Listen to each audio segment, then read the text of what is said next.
Deeming Sunday the best day for taking Mr. Wemmick's Walworth sentiments, I devoted the next ensuing Sunday afternoon to a pilgrimage to the castle.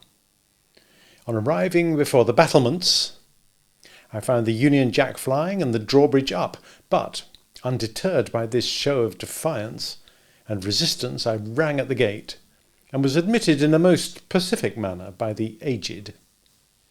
"My son, sir," said the old man, after securing the drawbridge, "rather had it in his mind that you might happen to drop in, and he left word that he'd soon be home from his afternoon's walk.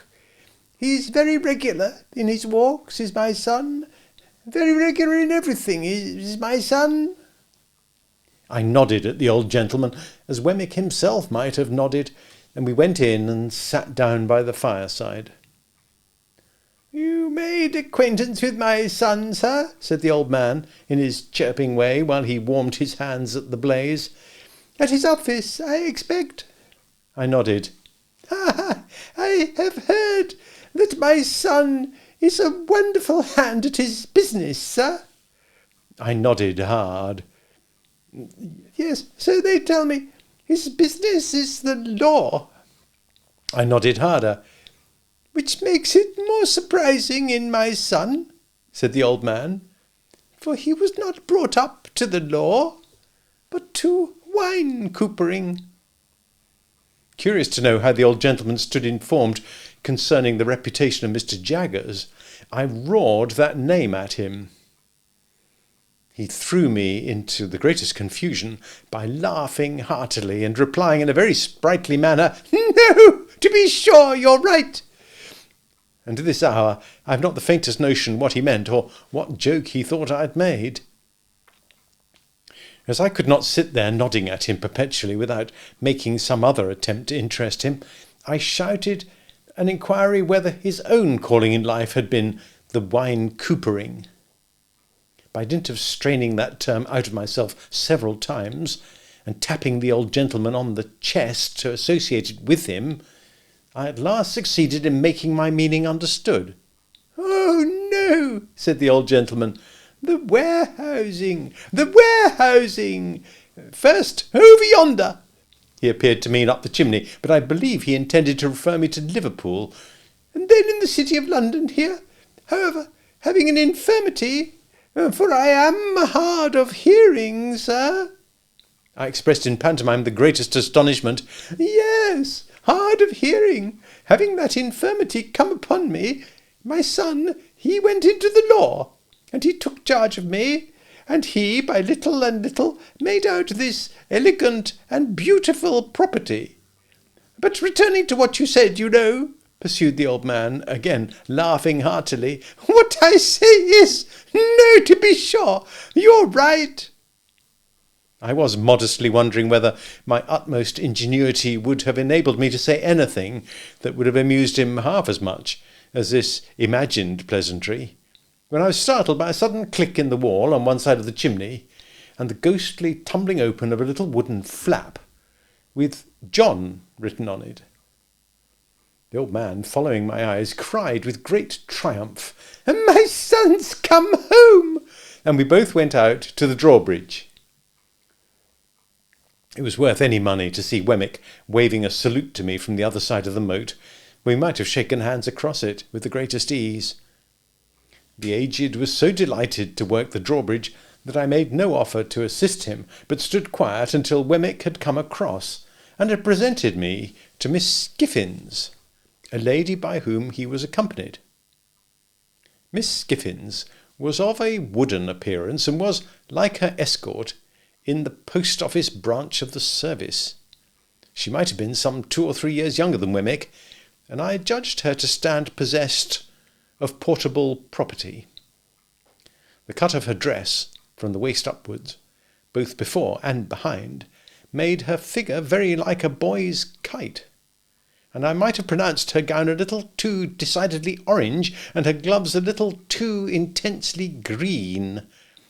But she seemed to be a good sort of fellow, and showed a high regard for the aged. I was not long in discovering that she was a frequent visitor at the castle, for on our going in, and my complimenting Wemmick on his ingenious contrivance for announcing himself to the aged, he begged me to give my attention for a moment to the other side of the chimney, and disappeared. Presently another click came, and another little door tumbled open with Miss Skiffins on it. Then Miss Skiffins shut up, and John tumbled open, and then Miss Skiffins and John both tumbled open together, and finally shut up together. On Wemmick's return from the working these mechanical appliances, I expressed the great admiration with which I regarded them, and he said, "Well, you know, they're both pleasant and useful to the aged, and by George, sir, it's a thing worth mentioning that of all the people who come to this gate, the secret of those pulls is only known to the aged, Miss Skiffins, and me." "And Mr. Wemmick made them," added Miss Skiffins, "with his own hands, out of his own head." While Miss Skiffins was taking off her bonnet, she retained the green gloves during the evening as an outward and visible sign that there was company. Mr. Wemmick invited me to take a walk with him around the property and see how the island looked in winter time. Thinking that he did this to give me an opportunity of taking his Walworth sentiments, I seized the opportunity as soon as we were out of the castle. Having thought of the matter with care, I approached my subject as if I had never hinted at it before. I informed Wemmick that I was anxious on behalf of Herbert Pocket, and I told him how we had first met, and how we had fought. I glanced at Herbert's home, and at his character, and his having no means but such as he was dependent on his father for, those uncertain and unpunctual. I alluded to the advantages I derived in my first rawness and ignorance from his society, and I confessed that I feared I had but ill repaid them, and that he might have done better without me and my expectations. Keeping Miss Havisham in the background at a great distance, I still hinted at the possibility of my having competed with him in his prospects, and at the certainty of his possessing a generous soul, and being far above any mean distrusts, retaliations, or designs. For all these reasons, I told Wemmick, because he was my young companion and friend, and I had a great affection for him, I wished my own good fortune to reflect some rays upon him, and therefore I sought advice from Wemmick's experience and knowledge of men and affairs, how I could best try with my resources to help Herbert to some present income, say of 100 a year, to keep him in good hope and heart, and gradually to buy him on to some small partnership. I begged Wemmick, in conclusion, to understand that my help must always be rendered without Herbert's knowledge or suspicion, and that there was no one else in the world with whom I could advise. I wound up by laying my hand upon his shoulder and saying, "I can't help confiding in you, though I know it must be troublesome to you, but that's your fault in having ever brought me here." Wemmick was silent for a little while, and then said with a kind of start, "Well, you know, Mr. Pip, I must tell you one thing. This is devilish good of you." "Say you'll help me to be good, then," said I. "Ecod," replied Wemmick, shaking his head, "that's not my trade." "Nor is it your trading place," said I. "You're right," he returned. "You hit the nail on the head, Mr. Pip. I'll put on my considering cap, and I think all you want to do may be done by degrees. Skiffins, that's her brother, is an accountant and an agent. I'll look him up and go to work for you." "Oh, I thank you 10,000 times." "On the contrary," said he, "I thank you, for though we are strictly in our private and personal capacity, still it may be mentioned that there are Newgate cobwebs about, and it brushes them away." After a little further conversation to the same effect, we returned into the castle, where we found Miss Skiffins preparing tea. The responsible duty of making the toast was delegated to the aged, and that excellent old gentleman was so intent upon it that he seemed to me in some danger of melting his eyes.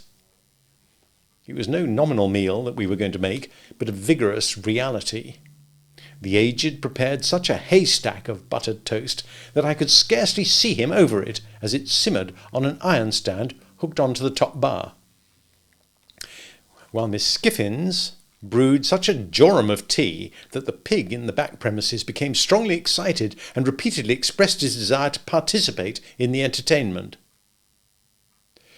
The flag had been struck, the gun had been fired at the right moment of time, and I felt as snugly cut off from the rest of Walworth as if the moat were 30 feet wide by as many deep.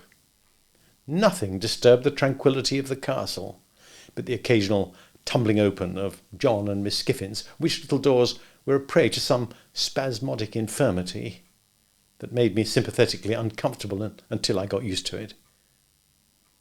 I inferred from the methodical nature of Miss Skiffins' arrangements that she made tea there every Sunday night, and I rather suspected that a classic brooch she wore, representing the profile of an undesirable female with a very straight nose and a very new moon, was a piece of portable property that had been given her by Wemmick.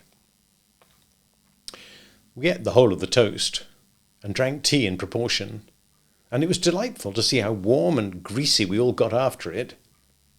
The Aged especially might have passed for some clean old chief of a savage tribe, just oiled. After a short pause for repose, Miss Skiffins, in the absence of the little servant who it seemed retired to the bosom of her family on Sunday afternoons, washed up the tea things in a trifling, ladylike amateur manner that compromised none of us.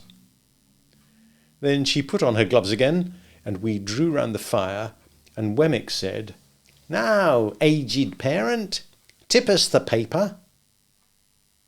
Wemmick explained to me that while the Aged got his spectacles out, that this was according to custom, and that it gave the old gentleman infinite satisfaction to read the news aloud. "I won't offer an apology," said Wemmick, "for he isn't capable of many pleasures, are you, Aged P?" "All right, John, all right," returned the old man, seeing himself spoken to. "Only tip him a nod every now and then when he looks off his paper," said Wemmick, "and he'll be as happy as a king. We are all attention, Aged one." "All right, John, all right," returned the cheerful old man, so busy and so pleased that it really was quite charming. The Aged's reading reminded me of the classes at Mr. Wopsle's great-aunt's, with the pleasanter peculiarity that it seemed to come through a keyhole. As he wanted the candles close to him, and as he was always on the verge of putting either his head or the newspaper into them, he required as much watching as a powder mill.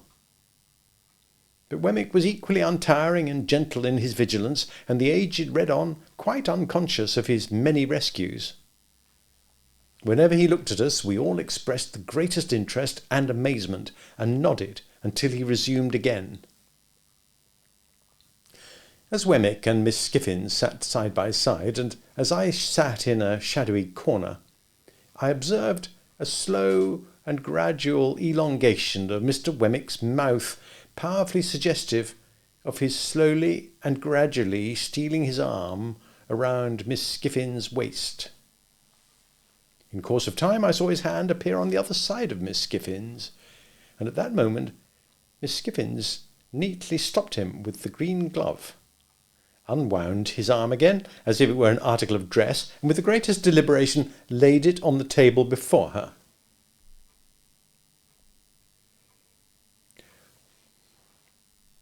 Miss Skiffins' composure, while she did this, was one of the most remarkable sights I've ever seen, and if I could have thought the act consistent with abstraction of mind, I should have deemed that Miss Skiffins performed it mechanically. By and by I noticed Wemmick's arm beginning to disappear again, and gradually fading out of view. Shortly afterwards his mouth began to widen again, and after an interval of suspense on my part that was quite enthralling and almost painful, I saw his hand appear on the other side of Miss Skiffins. Instantly Miss Skiffins stopped it with the neatness of a placid boxer, took off that girdle or cestus as before, and laid it on the table. Taking the table to represent the path of virtue, I am justified in stating that during the whole time of the age's reading, Wemmick's arm was straying from the path of virtue and being recalled to it by Miss Skiffins. At last, the aged read himself into a light slumber. This was the time for Wemmick to produce a little kettle, a tray of glasses, and a black bottle with a porcelain-topped cork, representing some clerical dignitary of a rubicund and social aspect. With the aid of these appliances, we all had something warm to drink, including the aged, who was soon awake again. Miss Skiffins mixed, and I observed that she and Wemmick drank out of one glass. Of course, I knew better than to offer to see Miss Skiffins home, and under the circumstances I thought I had best go first, which I did, taking a cordial leave of the aged, and having passed a pleasant evening.